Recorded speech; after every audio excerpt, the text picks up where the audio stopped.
Hello, family. Joshua chapter 5. When all the Amorite kings across the Jordan to the west and all the Canaanite kings near the sea heard how the Lord had dried up the water of the Jordan before the Israelites until they had crossed over, they lost heart and their courage failed because of the Israelites.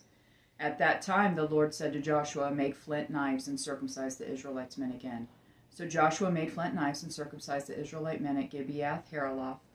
This is the reason Joshua circumcised them. All the people who came out of Egypt who were males, all of the men of war, had died in the wilderness along the way after they had come out of Egypt. Though all the people who came out were circumcised, none of the people born in the wilderness along the way were circumcised after they had come out of Egypt. For the Israelites wandered in the wilderness 40 years until all the nation's men of war who came out of Egypt had died off because they did not obey the Lord. So the Lord vowed never to let them see the land he had sworn to their ancestors to give us, a land flowing with milk and honey. He raised up their sons in their place. It was these Joshua circumcised.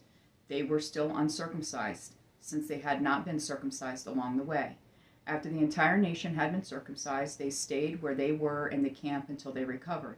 The Lord then said to Joshua, "Today I have rolled away the disgrace of Egypt from you." Therefore that place is still called Gilgal today. While the Israelites camped at Gilgal on the plains of Jericho, they observed the Passover on the evening of the 14th day of the month.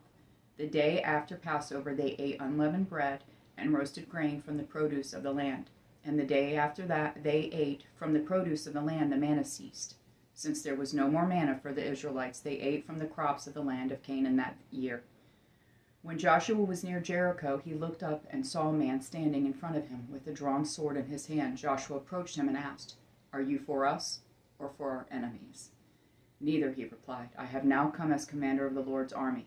Then Joshua bowed with his face to the ground in homage and asked him, "What does my Lord want to say to his servant?" The commander of the Lord's army said to Joshua, "Remove the sandals from your feet, for the place where you are standing is holy." And Joshua did that. I love you, Jonathan and Jesse.